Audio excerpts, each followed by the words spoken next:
Chase's credit cards are one, if not the most popular line of credit cards on the entire credit card market, and that's for good reason. However, I rarely see people on YouTube talking about the problem with Chase's credit cards, and even though I'm a self-proclaimed Chase fanboy, I'll be the first to admit that they have some issues they need to work on. In this video, we'll be talking about 8 of the main issues I see with Chase's credit cards, both from personal experience, as well as some data I've pulled from the credit community Discord, which you can join down below. Also, near the end of the video, I'll be giving y'all my honest opinion of Chase's credit cards and why I think you should still strongly consider them despite all of their flaws. Let's dive in with honestly the biggest problem I see plaguing Chase's credit cards, at least as it comes to spending on them. Problem number 1 is that Chase's cards are lacking in some of the biggest spending categories that everybody has. While Chase's cards are touted as some of the most powerful credit cards in the entire credit card game, you may be surprised to know that none of their cards have consistent grocery, gas, or EV charging categories. Yes, I understand that the Chase Sapphire Preferred has a 3x online grocery store category, but who are we kidding, people? That's honestly pretty unacceptable. I know that you can technically game the system to get 3x back on all of your grocery store purchases depending on how you actually purchase them, but this is supposed to be a more luxury product, and the fact that we have to try to play the game to actually get just 3x back on groceries is insane to me. From Chase's perspective, I'm sure they want to leave this grocery category untouched by any of their cards on a consistent basis because they do have the Chase Freedom Flex card, and that is a rotating quarterly category card that should have groceries pop up on it at least one quarter every year. But again, you never exactly know when that's going to come up, and the fact that you only get it for one quarter is still like, that's not acceptable. I guess you could go buy grocery store gift cards at 5% during that quarter and then use those gift cards throughout the year, but you're capped to only $1,500 worth of spend in that quarter for those 5x categories, and that's just another way that we'd have to game the system when I feel like we should just be given a normal 3x grocery category instead. I also do realize that Chase's Freedom cards will come with welcome bonuses here and there that will give you either 5% back on groceries or gas for a whole year, or up to $6,000 worth of spend in that year, but that is also not permanent, which I also think is not acceptable. Groceries is just one of those categories they don't cover, but they also don't cover gas or EV charging on a consistent basis, and I think that there are really simple solutions they could implement to just get people off of their backs on this topic, and we'll talk about exactly how I think we could change this whenever we talk about the next problem here. Problem number 2 with Chase's credit cards is that they have a lot of overlapping categories across their cards. The sad truth about this issue is it actually just got worse about a week ago whenever they released the Chase Freedom Rise card. But before we get into that, let's talk about the overlapping categories on Chase's 4 main credit cards that people apply for: the Chase Freedom Flex, Chase Freedom Unlimited, Chase Sapphire Preferred, and Chase Sapphire Reserve. For starters, both the Chase Freedom Flex and the Chase Freedom Unlimited will give you 5x back on travel booked through Chase's Ultimate Rewards portal, 3x back on dining, and 3x back on drugstores. So that's 3 out of the 4 categories on each of these cards that are overlapping with each other, which I think is something that we can and should probably be complaining about. But let's not stop there. Let's also look at how those categories overlap with Chase's more premium travel credit cards, the Chase Sapphire Preferred and Chase Sapphire Reserve. Both of those 2 cards will also give you 3x back on dining despite them having an annual fee and being a more luxury product. And on top of that, the Chase Sapphire Preferred also only gives you 5x back on travel booked through Chase's Ultimate Rewards portal, and the CSR only gives you 5x back through Chase's Ultimate Rewards portal whenever you book flights that way, but they do at least bump up the hotels and car rental earnings to 10x whenever you book through Chase's portal. And on top of that, just between those 2 Sapphire cards, the Chase Sapphire Preferred gives you 2x back on travel, while the Chase Sapphire Reserve gives you 3x. So while the latter does give you a little bit more of a boost, that's just another category they're overlapping in. To be fair though, you can only ever hold 1 Sapphire card at a time, so you won't actually feel those overlapping categories as much. But of course, with the Freedom cards, you can have multiple of these Freedom cards, so that overlapping does matter a lot more. The reason I said this just got worse earlier is because they just released the Chase Freedom Rise card, which replaced the Chase Freedom Student card, and it's basically just a credit builder card for students and non-students alike.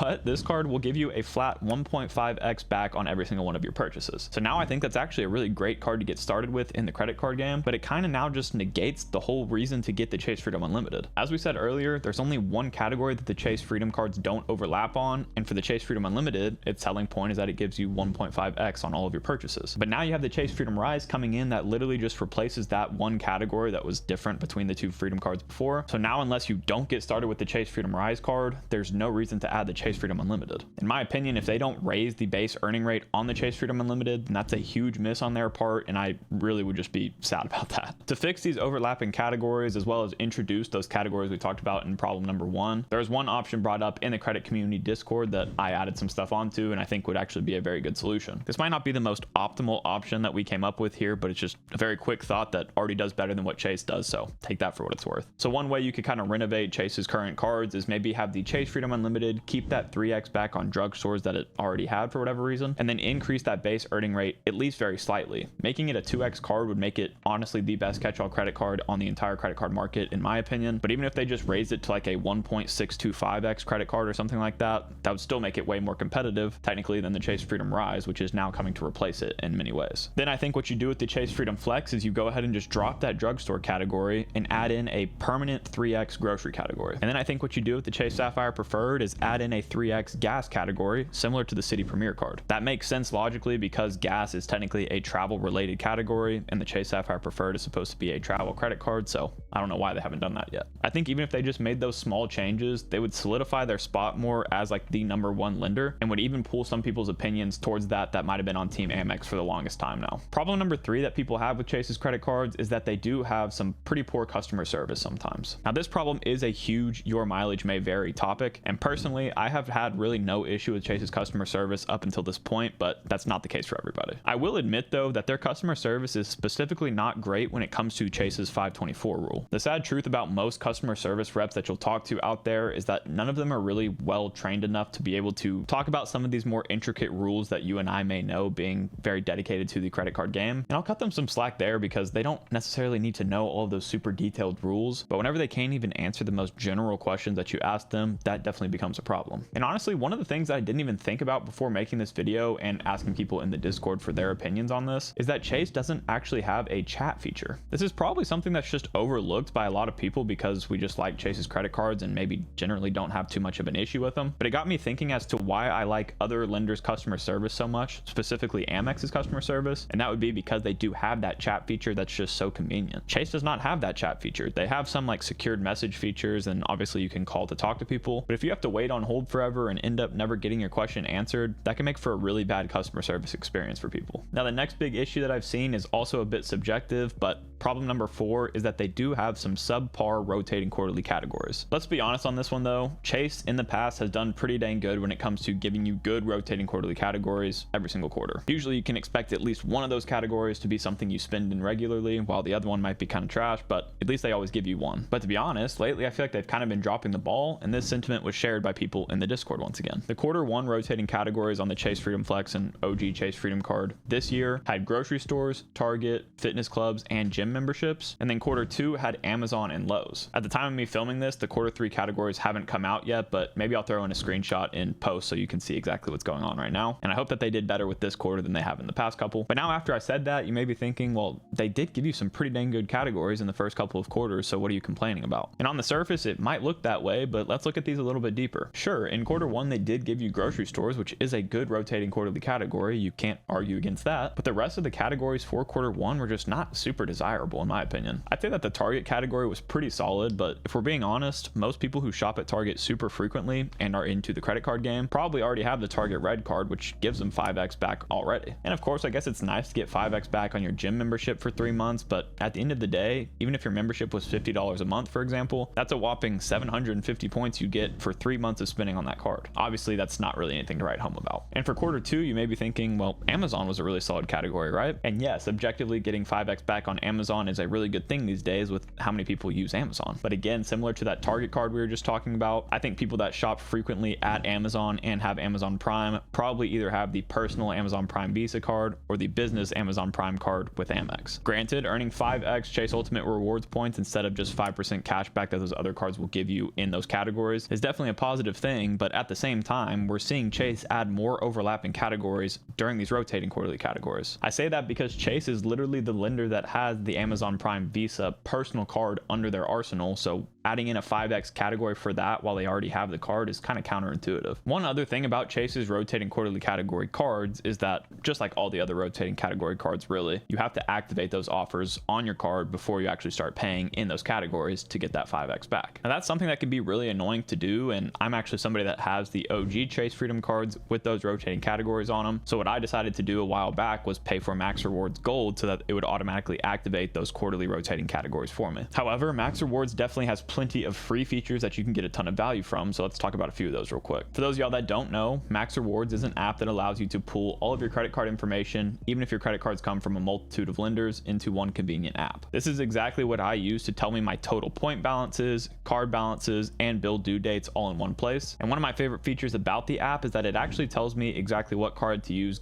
depending on what category I'm going to be spending in. But further than that, it tells me what card to use at my exact location to get the most value from my cards. And I can also search for a location I'm planning on going to in the future so I know what cards to bring with me. Another really helpful tool is that they do have the ability to add welcome bonus trackers to each of the new cards you apply for, even if that lender that you've gotten the card from does not give that to you. As I mentioned before, Max Rewards does have a paid tier called Max Rewards Gold that I personally paid for myself that not only activates those quarterly rotating categories for me, but also activates all of my credit card offers for me without me having to do anything. And on top of that, if you also have Amex credit cards on top of these Chase credit cards we're talking about today, they will automatically activate hidden offers for you that you can't even see in your app, which is pretty sweet. Despite the flaws that this app has, just like every other credit card management app have, this is really a powerful tool that I personally use on a frequent basis. And if you're interested in just trying out the free features, please be sure to use the link in my description to do so. And whenever you sign up and are prompted for a promo code, please use my code Spencer in order to get a free month of Max Rewards Gold, and also just show them that I sent you. Thank you to Max Rewards for sponsoring this video, but let's get back to talking about the issues that Chase's credit cards have. And don't worry, the rest of these are going to be a little bit more rapid fire. Problem number 5 is that Chase is infamous for doing a hard pull for basically everything you do with them. In the past, Chase would do a hard pull for every credit card application you did with them, and they'd also do a hard pull for any credit limit increases you requested, and basically whatever else you could think of. This can be really annoying for folks who like to keep a high velocity of credit card applications going. However, I really don't think that you should care very much about hard inquiries at all unless you're like about to apply for a mortgage or something. Hard inquiries have a very temporary impact to your credit score, and they fall off of your report completely after just 2 years. So in reality, they're not that big of a deal, but if you are somebody that worries about them, that does suck that Chase does a hard pull for a lot of things. On that note though, luckily Chase has actually recently announced that they're not going to be doing hard pulls for your credit limit increase requests anymore. Whether that's the case for everybody right now, I don't know, so definitely do your research on that and ask them about it before you request a credit limit increase yourself. And I also should mention here that I'm personally not a fan of requesting the credit limit increase on Chase's credit cards, and the reason for that is because Chase will limit you on the total overall credit they're going to extend to you, but they will not limit the amount of credit cards that you can get from them. So if you don't need a credit limit increase from them for any reason, then I wouldn't go requesting it just because. This idea of hard inquiries does lead pretty naturally into problem number 6, which is that they have no pre-approval tool. And that's not fully accurate in me saying that, because technically Chase does have a direct link to a pre-approval tool that you can find online. However, I personally have not seen this tool active in months. I've actually never been able to use it. Chase will give you pre-approvals in their app for certain cards if you're an existing customer with them, even just on the banking side. But say you're not somebody that's an existing customer with them, then you're kind of just shooting in the dark with every application you do with them until you do get approved for one of their cards. I think this is one of the things that Chase is falling behind pretty hard on compared to their competitors like Amex, for example. And Amex's new Apply with Confidence tool on like all of their credit cards is a really powerful tool that I think Chase should really take a look at. I do hope that now that they're being a little bit more lenient on just giving soft inquiries for credit limit increases, that they'll actually consider bringing this tool back. So fingers crossed on that, but I'm not holding my breath. Problem number 7 with Chase's credit cards is that they are kind of poorly manufactured.